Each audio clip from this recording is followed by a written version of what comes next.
I took up golf recently. I thought, I'd never play this game. Old man's game, never do it. But my kids play, so I want to play with them. So I go out, and I do really well. I go out on this one day, and I out-power by my instructor. I'm feeling really proud. The next day, I'm not feeling so proud.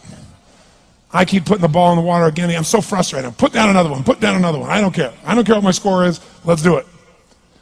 And finally, I was getting frustrated. He's going things like, ain't it a bitch? This is golf. And I'm going, bull. I said, you're a terrible instructor. I said, because I should at least be consistent at whatever shitty level I can achieve. I said, I know I'm not Tiger Woods, but I should be able to be consistent, and you're just telling me it's difficult. Telling me it's difficult is not helping. Tell me what to do. He said, well, actually, you're only a little bit off. I said, could have fooled me. He said, no, you're about a millimeter or two off. I said, you're joking. He said, no, watch this. He said, I didn't teach you this yet. He said, when you approach the ball like this, he said, if you change the angle that you're attacking this just 1 or 2 millimeters, in the very beginning, do you see how that changes the arc? This one, instead of being on the green, by 1 millimeter, now you're in the water. 1 millimeter over here, you're in the sand. And he said, and also you're hitting the ground by 1 millimeter sometimes. You're not stroking it, just 1 millimeter. I thought, what a great belief system that when all hell's breaking loose and nothing's working, that you're only 1 millimeter off. Because most people think it's impossible, so they give up. Isn't that true? And in real life, it's true. So 2 days later, I'm going to see one of my clients. I do a lot of coaching, and I have a man who's the top plastic surgeon in the world. He's going through some tough times in aspects of his life. But this is a guy that gets paid by Sultan of Brunei $1 million to fly over and do 3 people's faces. He is the #1 plastic surgeon in the world. He can make anyone who's ugly look spectacularly beautiful. He showed me pictures of a woman who's 84 years old. He made her look 40 and gorgeous, no exaggeration. But you know what? I'm waiting for him in his office, and he's still in surgery. So he's got a new book he's creating to teach other surgeons around the world. And I'm going to, and it's got pictures of, the top 100 supposedly most beautiful women in the world's faces. And then men. I wasn't paying attention to that one. I just kept turning the pages, right? But I noticed something. He's got all these measurements. And he has mathematically calculated what it takes to make someone look gorgeous, man or woman. And it's a few millimeters. Interesting. For example, on a woman, the distance between the top part of your lip and your nose, this little distance, the measurement of that, if you're beautiful, gorgeous, is the same size as your eye. If it's 1 millimeter more, you have an average face. If it's 2 millimeters more, you are butt ugly. Okay. The difference between butt ugly and gorgeous is 2 millimeters.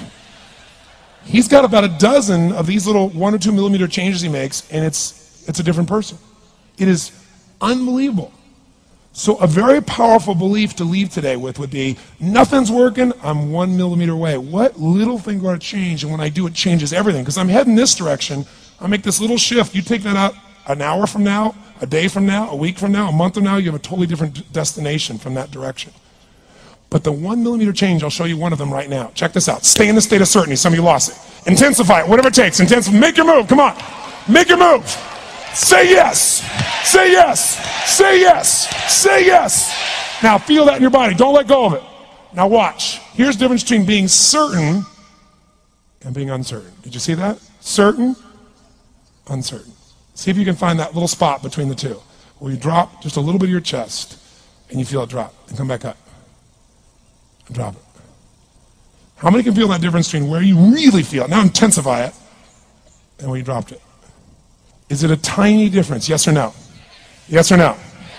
Now, could you condition yourself to feel great in this state? Yes or no? So what I want you to do is give yourself that opportunity. So the way we're going to do is very simple. We're going to go into peak state. And then we're going to train ourselves. Because guess what? If you're in this state of certainty, and all hell's breaking loose in your life, people can't figure out, you go, move, I'll handle it. People go, he's so lucky, he's so confident. No, here's what I've created for my life, and anyone I know has succeeded. I'm a 17-year-old kid from Azusa, California, with no real education other than self-education, with no background, with parents that did their best, all of them, with no money, but I did one thing. I love people, and I had an enormous demand I made upon myself, and I sculpted my mind and my emotions to get me to do whatever it would take to achieve and to contribute.